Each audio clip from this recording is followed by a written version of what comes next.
What made you think of Baby Bathwater? And can you explain the name to our audience? Because whenever I tell people, hey, I'm going to Baby Bathwater Island, I'm going to Croatia, they always ask, why is it called Baby Bathwater?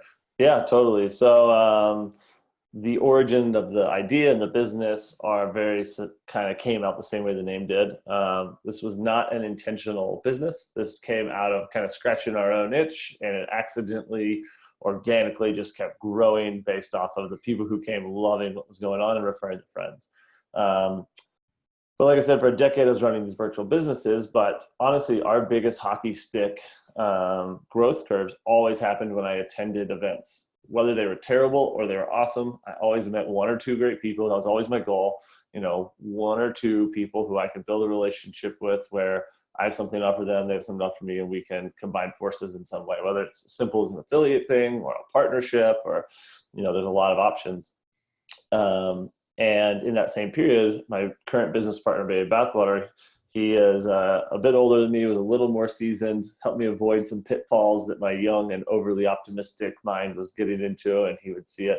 But we actually just became drinking buddies at these conferences where we're like, I don't want to, we both had the same resistance. I don't want to watch this talk I can watch on YouTube. Let's go out in the lobby and talk to the people who want to have conversations. And I learned more from sharing stories of what worked and what didn't, where I actually always learned best from people's failures. So that was always the questions I was asking, what sucks right now and what didn't work. So I think I learned more from that than their secret system to success or whatever guru stuff was going on. Right.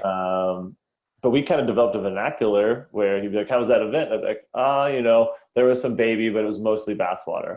And over time, we would speed talk through that, where whether the bathwater is, they're pitching in the back of the room, that, the talks didn't really have any value, or the hotel was stuffy, or the food sector, whatever. The baby was always the really good people that we met, and the connections we made, or the perspective that was shifted, or the fun times that were had. And so it's about 6 years ago where we both had either exited our business or they were kind of running, and we both moved to the same town here in Boulder, Colorado. And we were literally just having drinks and dinners and stuff pretty regularly, trying to figure out what our next step was. So we're like, well, we always like socializing and we always got good feedback. So we threw a party 6 years ago. We put our own money up and invited a bunch of people. And they're like, that was great. I know our intention was to try to get a new business idea and kind of vet some of the ideas we had. And oddly, what we ended up doing was doing more of the hosting part. When I invested in Powder Mountain, I had this great venue that was awesome for these events. So we started doing them there. It grew from 50 people to 125 people to 150 people.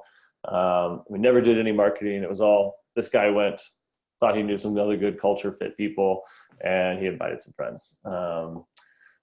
But one of the keys for us was not turning into a huge conference. So we really focused on the curation of personalities of a wide variety of skill sets. So we're really not niche when it comes to industry. We have lots of industry and a wide variety of skill sets. Where it is niche is I guess, their business ethics and philosophies of how they do it. They're not starting for the first time. They're not an entrepreneur in a big corporation. They're kind of started with something they were passionate about, and none of us are MBAs, but now our businesses are growing and scaling.